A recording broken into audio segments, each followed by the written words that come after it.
तो मैं इस बात को कहा था कि नीतीश बाबू अब पीएम थे, पीएम हैं और पीएम रहिएगा। लेकिन पीएम का मतलब क्या होता है? पी मतलब पलटी, एम मतलब मार। बिहार में नीतीश बाबू का कुछ नहीं बचेगा जी। अपने रहेंगे, उनके राष्ट्रीय अध्यक्ष रहेंगे और जिसको मैं भुंजा पार्टी कहता हूं वो रहेंगे। एकजुटता कर रहा हूं, विपक्षी एकता कर रहा हूं। नीतीश बाबू, आप बार बार इतिहास की बात करते हैं, इतिहास भूलिए मत।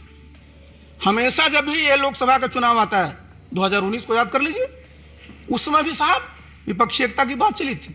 यूनाइटेड इंडिया करके रैली कितनी बड़ी बड़ी हुई थी। लेकिन आप क्या एकता करिएगा? आपका नेता कौन है? देश का सोना भी बाहर गिरवी रखना पड़ा था। और आज भारत G20 का प्रेसिडेंट है। सबके खाते में 6,000 रुपया जा रहा है कि नहीं जा रहा है? सबको महीने में प्रति व्यक्ति 5 किलो अनाज मिल रहा है कि नहीं मिल रहा है? ये क्या है नीतीश बाबू? ये साधारण उपलब्धि है। इन्होंने संघर्ष इसके खिलाफ किया था, आरजेडी खिलाफ, और आज उन्हीं के गोद में बैठे हुए हैं और कह रहे हैं आजीवन वही रहना है। तो मेरे ऐसा व्यक्ति के पास आस्था क्या था?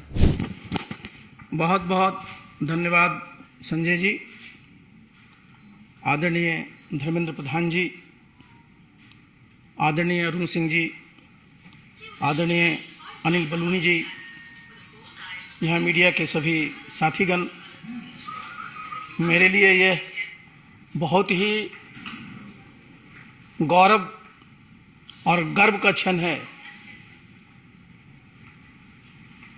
कि आज मैं भारतीय जनता पार्टी की सदस्यता ग्रहण किया हूं। इसके लिए सबसे पहले तो मैं माननीय प्रधानमंत्री जी को, पार्टी के राष्ट्रीय अध्यक्ष आदरणीय नड्डा जी को, गृह मंत्री आदरणीय अमित शाह जी को, और जिनके हाथों से आज मैंने सदस्यता ग्रहण किया, आदरणीय धर्मेंद्र प्रधान जी के प्रति आभार प्रकट करता हूं कि मुझे आज यहां उन्होंने सदस्यता ग्रहण करवाया। और मैंने इसलिए अपना बताया कि गौरव की बात है कि आज आप देखिए, विश्व की सबसे बड़ी आबादी का देश भारतवर्ष है, सबसे बड़ा लोकतंत्र भारतवर्ष है, और इस भारतवर्ष में सबसे बड़ी जो पॉलिटिकल पार्टी है, जो राजनीतिक दल है, वो भारतीय जनता दल है, भारतीय जनता पार्टी है। और इसकी सदस्यता ग्रहण करने में सचमुच अपने आप में एक गौरव महसूस होता है। और जितनी बात कह रहे थे अभी धर्मेंद्र जी, अभी मैं सुन रहा था, रोज मैं सुनता रहता हूं, आज भी आप सुनते रहते हैं, जो हमारे पहले नेता थे वो क्या बोलते हैं कि देश में कोई काम नहीं हो रहा है। हमने कई बार उनको आईना दिखाने की कोशिश की कि अगर कोई काम नहीं हो रहा है तो नीतीश बाबू ये बताएं कि आज भारतवर्ष दुनिया में 5वीं सबसे बड़ी अर्थव्यवस्था है। ये कैसे हुआ? ऐसे तो नहीं हुआ।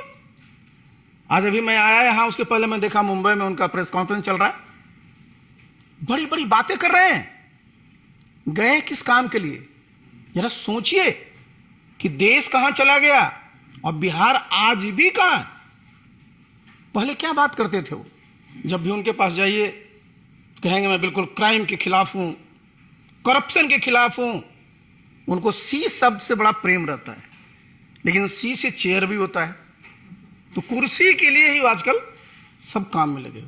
आप बिहार में चले जाइए साहब, बता रहे थे धर्मेंद्र जी, कितनी मेहनत की गई थी जब 2005 में सरकार बनी थी एनडीए की, किस प्रकार से वहां कानून का राज स्थापित किया गया था, किस प्रकार से सब व्यवस्था की गई थी। और आज बिहार में जाइए, सब तार कतार हो गया। 2005 से भी बुरी स्थिति होगी कैसे नहीं साहब? आप एक मुख्यमंत्री का नाम बता दीजिए पूरे देश में जो 3 दिन में 3 प्रदेश में है। एक दिन उड़ीसा में, दूसरे दिन झारखंड में, तीसरे दिन महाराष्ट्र में। किस काम के लिए है? बिहार की जनता ने उनको मैंडेट दिया था, बिहार को विकसित प्रदेश बनाएंगे, बिहार में जो बेरोजगारी है उसको खत्म करेंगे, बिहार के जो बेरोजगार नौजवान उनको नौकरी देंगे। और आप लगे हुए कहां हैं? कहते हैं साहब मैं तो सबकी एकजुटता कर रहा हूं, विपक्षी एकता कर रहा हूं। नीतीश बाबू, आप बार बार इतिहास की बात करते हैं, इतिहास भूलिए मत। हमेशा जब भी ये लोकसभा का चुनाव आता है, 2019 को याद कर लीजिए, उस समय भी साहब विपक्षी एकता की बात चली थी। 2019 में आप देखिए यूनाइटेड इंडिया करके रैली कितनी बड़ी बड़ी हुई थी, लेकिन आप क्या एकता करिएगा? आपका नेता कौन है? बिना नेता को एकता होता है क्या? नेतृत्व कौन करता है? और इस देश का जरा दुर्भाग्य देखिए साहब, जब 1989 के बाद से देखिए 2004 तक कितने प्रधानमंत्री हुए, कितने वर्षों में देश की स्थिति क्या हो गई? देश का सोना भी बाहर गिरवी रखना पड़ा था। और आज भारत G20 का प्रेसिडेंट है। मैंने जैसे पहले भी कहा, 5वीं आर्थिक पावर है, और प्रधानमंत्री जी ने इस देश की एक पहचान दुनिया में दिया है। तो ये गौरव का सबके लिए विषय है। लेकिन किस काम में लगे हुए? बिहार को आगे नहीं ले जाना है, बल्कि जो मैं बार बार कहता हूं कि लोग उनको बोल देते हैं पीएम। तो मैं इस बात को कहा था कि नीतीश बाबू अब पीएम थे, पीएम हैं और पीएम रहिएगा। लेकिन पीएम का मतलब क्या होता है? पी मतलब पलटी, एम मतलब मार। पहचान क्या बनी है? बताइए साहब, कितने बार आपने विश्वासघात किया है? तो ऐसे साहब समाज का और देश का कल्याण नहीं होता है। तो मैंने इन सब चीजों के मद्देनजर मैंने तय किया कि मैं उस पार्टी का मैं राष्ट्रीय अध्यक्ष भी था। बिहार में उस पार्टी को मैंने गांव गांव तक पहुंचाया, जितने बूथ है वहां तक पहुंचाया।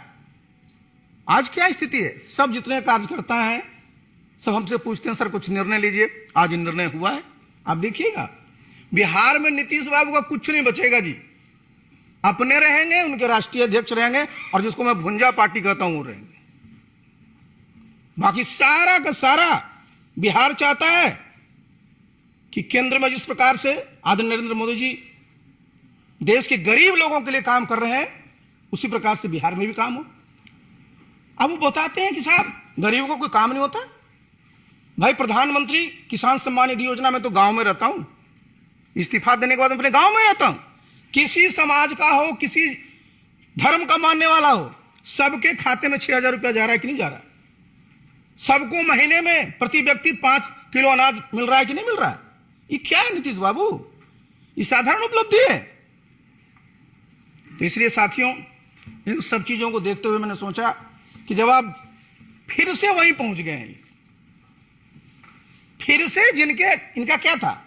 नीतीश बाबू का पूरा वजूद क्या था? इन्होंने संघर्ष किसके खिलाफ किया था?